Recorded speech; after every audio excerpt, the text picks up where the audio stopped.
கால் நியூபோர்ட்ஸோட baby step to productivity. மொத்தம் ப்ரொடக்டிவாக நம்ம இருக்கணும், நம்ம எடுத்திருக்க டாஸ்க்கை வந்து சீக்கிரம் செஞ்சு முடிக்கணும் அப்படின்னா மொத்தம் 7 ஸ்டெப்பு வந்து கால் நியூபோர்ட் சஜஸ்ட் பண்ணுறாரு.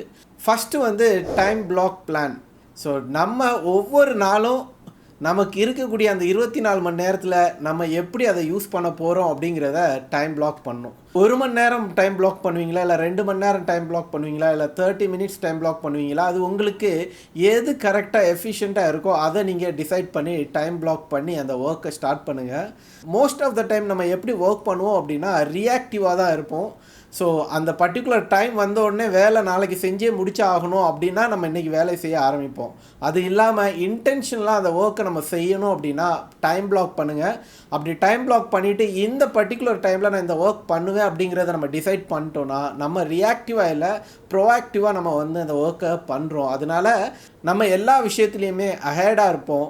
ரெண்டாவது வந்து செட்டப் டாஸ்க் போர்ட். உங்களுடைய ப்ரொஃபஷனல் லைஃப்பில் நீங்கள் என்னென்ன டாஸ்க் பண்ணுறீங்களோ அதை வந்து உங்களுடைய இந்த டாஸ்க் போர்டில் வந்து லிஸ்ட் டவுன் பண்ணுங்கள்.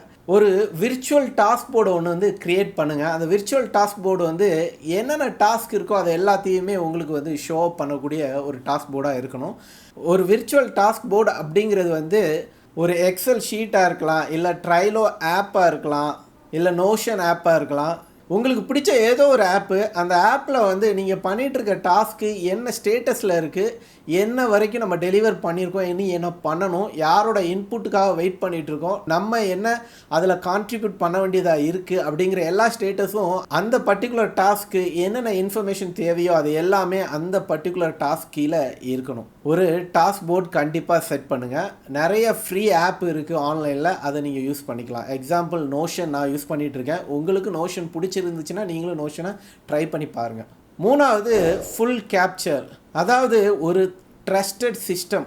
நீங்கள் டெய்லி ஒரு ஒர்க் பண்ணி முடித்து அந்த டே எண்ட் ஆகும்போது அந்த நாளில் நீங்கள் என்னென்ன பண்ணீங்க, நாளைக்கு என்னென்ன பண்ணணும் அப்படிங்கிறது எல்லாத்தையுமே நீங்கள் கேப்சர் பண்ணணும் அந்த பர்டிகுலர் ஆப்பில்.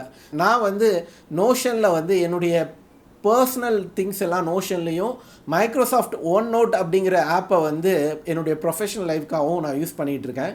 ஸோ நீங்கள் எந்த ஆப்பை யூஸ் பண்ணுறீங்களோ அந்த ஆப்பில் வந்து கன்சிஸ்டண்ட்டாக அந்த டே முடிஞ்ச உடனே டெய்லி நீங்கள் என்னென்ன டாஸ்க் பண்ணியிருக்கீங்க, அந்த டாஸ்கோட ஸ்டேட்டஸ் என்ன, நாளைக்கு நீங்கள் என்ன செய்யணும் அப்படிங்கிறதும் எல்லாத்தையுமே ஃபில் பண்ணுங்கள். இதை பற்றி டீட்டெயிலாக நீங்கள் தெரிஞ்சுக்கணுன்னா கெட்டிங் திங்ஸ் டன் அப்படிங்கிற புக்கை வந்து நீங்கள் ரீட் பண்ணுங்கள். ரொம்ப கிளாசிக்கான ஒரு புக்கு. ப்ரொடக்டிவிட்டியோட ஸ்டார்டிங் அப்படிங்கிறதே சொல்லலாம் அந்த புக்கு. அது வந்து டேவிட் ஆலன் அப்படிங்கிற ஒரு ஆத்தர் எழுதியிருக்காரு. உங்களுக்கு ரொம்ப யூஸ்ஃபுல்லாக இருக்கும். ஃபர்தராக டீட்டெயிலாக தெரிஞ்சுக்கணும்னா அந்த புக்கை ரெஃபர் பண்ணுங்கள். நாலாவது வந்து வீக்லி பிளான்.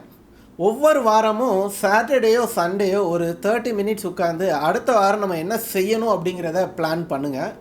இந்த வீக்லி பிளான் வந்து எதோட சேர்ந்து இருக்கும் அப்படின்னா உங்களுடைய டாஸ்க் எல்லாம் என்ன அப்படிங்கிறத உங்கள் எல்லாத்துக்கும் டிஃபைன் பண்ணி தரும். ஸோ நீங்கள் ஃபஸ்ட்டு நம்ம பார்த்த ஒரு விர்ச்சுவல் டாஸ்க் போர்டு இருக்குல்ல, அந்த டாஸ்க் போர்டில் நம்ம அடுத்த வாரம் என்னென்ன ஒர்க் பண்ணணும் அப்படிங்கிறத நீங்கள் பிளாக் பண்ணுங்கள். கூகுள் கேலண்டரை யூஸ் பண்ணி மண்டே காலையில் 7லேருந்து 8 மணி வரைக்கும் நான் கண்டிப்பாக வந்து இந்த பர்டிகுலர் புது ப்ராஜெக்டில் இந்த பர்டிகுலர் டாஸ்க் பண்ணுவேன் அப்படிங்கிறத நீங்கள் டிஃபைன் பண்ணிங்கன்னா அந்த நாள் காலங்காத்தால் எந்திரிச்ச உடனே நீங்கள் என்ன செய்யணுமோ அந்த டாஸ்க்கை டைரெக்டாக உட்காந்து செய்ய ஆரம்பிச்சிடலாம். ஸோ உங்களுடைய வீக்லி பிளான் வந்து எதை டிஃபைன் பண்ணும் அப்படின்னா உங்களுடைய டே டு டே ஆக்டிவிட்டீஸை எல்லாம் உங்களுக்கு டிஃபைன் பண்ணி தரும். அஞ்சாவது வந்து ஸ்ட்ராட்டஜிக் பிளான். ஸ்ட்ராட்டஜிக் பிளான் அப்படின்னா என்ன அப்படின்னா அடுத்த 5 வருஷத்தில் நான் என்னவா ஆக போகிறேன், நான் இப்போ தான் நான் கம்பெனியில் ஜூனியராக ஜாயின் பண்ணியிருக்கேன்னா நெக்ஸ்ட்டு 5 இயர்ஸில் நான் என்னென்ன அச்சீவ் பண்ணியிருக்கணும், என்ன என்னுடைய பொசிஷன் இருக்கணும் இந்த கம்பெனியில் அப்படிங்கிறத நீங்கள் உங்களுடைய ஸ்ட்ராட்டஜியில் டிஃபைன் பண்ணணும்.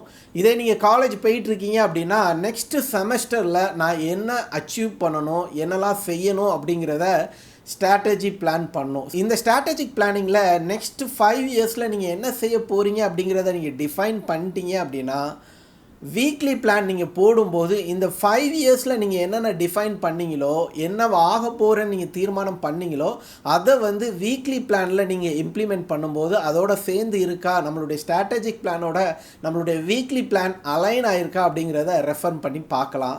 அதுக்கப்புறம் வீக்லி பிளானில் நம்ம டே டு டே என்னென்ன டாஸ்க் பண்ணுவோம் அப்படிங்கிறதும் நம்மளுடைய லாங் டேர்ம் கோல் ஆகிய 5 வருஷத்தில் நான் என்ன ஆக போகிறேன் அப்படிங்கிறதோட அலைன் ஆகிருக்கும்.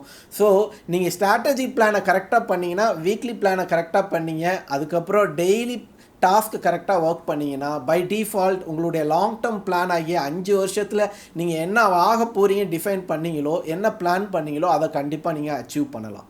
6வது வந்து automate and eliminate. So automate எதுக்கு அப்படின்னா, வீக்லி நம்ம டாஸ்க்கை டிஃபைன் பண்ணுறோம். ஸோ வீக்லியாக நம்ம என்னென்ன விஷயங்கள் செய்யணுமோ அதை எதெல்லாம் வந்து ஆட்டோமேட் பண்ண முடியுமோ அதெல்லாம் ஆட்டோமேட் பண்ணிடுங்க. மந்த்லி இல்லைனா வீக்லி சில டாஸ்க்கை நம்ம வந்து பெர்ஃபார்ம் பண்ணுற மாதிரி இருக்கும். அந்த மாதிரி டாஸ்க்கை வந்து எதெல்லாம் ஆட்டோமேட் பண்ண முடியும் அப்படிங்கிறத பாருங்கள்.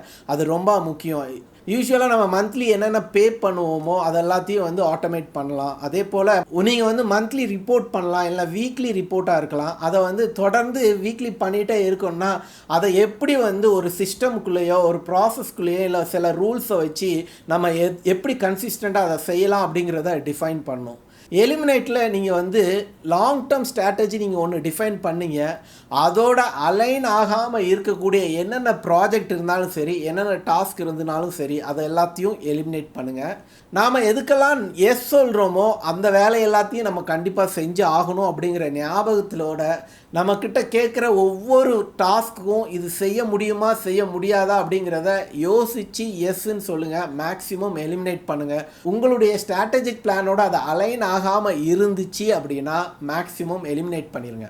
7வது வந்து கோ ஃபார் இட். மேலே நம்ம பார்த்த இந்த 6 விஷயத்தையும் நம்ம கரெக்டாக டிஃபைன் பண்ணிவிட்டு டெய்லி அந்த வேலையை நம்ம ஒவ்வொரு நாளும் அதை ஒவ்வொரு மணி நேரமும் உட்காந்து நம்ம செய்யும்போது ஆட்டோமேட்டிக்காக நம்ம லைஃப் வந்து ஒரு ப்ரொடக்டிவாக இருக்கும். நம்ம என்ன பிளான் பண்ணோம், நம்ம லைஃப்பில் என்ன அச்சீவ் பண்ணோம் டிசைட் பண்ணோமோ அதை போய் இந்த பர்டிகுலர் ஆக்ஷன் நம்மளை வந்து கொண்டு போய் சேர்க்கும். ஃபஸ்ட்டு வந்து டைம் பிளாக் பண்ணுறது, 2வது வந்து செட்டப் டாஸ்க் போர்டு, 3வது வந்து ஃபுல் கேப்சர், 4வது வந்து வீக்லி பிளான், 5வது வந்து ஸ்ட்ராட்டஜிக் பிளான், 6வது வந்து ஆட்டோமேட் அண்ட் எலிமினேட், 7வது வந்து கோ ஃபார் இட். இந்த 7 ஸ்டெப்பை உங்களுடைய லைஃப்பில் நீங்கள் இம்ப்ளிமெண்ட் பண்ணி அதை நீங்கள் ப்ராக்டிஸ் பண்ணிங்கன்னா நீங்கள் லைஃப்பில் என்ன ஆகணும்னு டிசைட் பண்ணியிருக்கீங்களோ அந்த பர்டிகுலர் டெஸ்டினேஷனையோ இல்லை அந்த பர்டிகுலர் கோலை நீங்கள் கண்டிப்பாக ரீச் பண்ணலாம். டெய்லி நான் ஃபாலோ பண்ணக்கூடிய 3 நான் நெகோஷியபிள் திங்ஸ் இருக்குது. அது என்னென்ன அப்படிங்கிறதையும் அது எப்படி என்னுடைய லைஃப்பை மாற்றிச்சு அப்படிங்கிறதையும் நீங்கள் தெரிஞ்சுக்கணுன்னா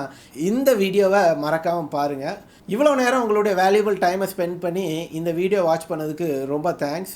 இந்த கண்டென்ட் உங்களுக்கு பிடிச்சதுன்னா கீழே கமெண்ட்டில் உங்களுடைய ஃபீட்பேக்கை மறக்காமல் சொல்லுங்கள். லைக் பண்ணுங்கள், ஷேர் பண்ணுங்கள், மறக்காமல் சப்ஸ்கிரைபும் பண்ணுங்கள். மறுபடியும் இன்னொரு வீடியோவில் உங்கள் எல்லாரையும் சந்திக்கிறேன். அது வரைக்கும் பாய்.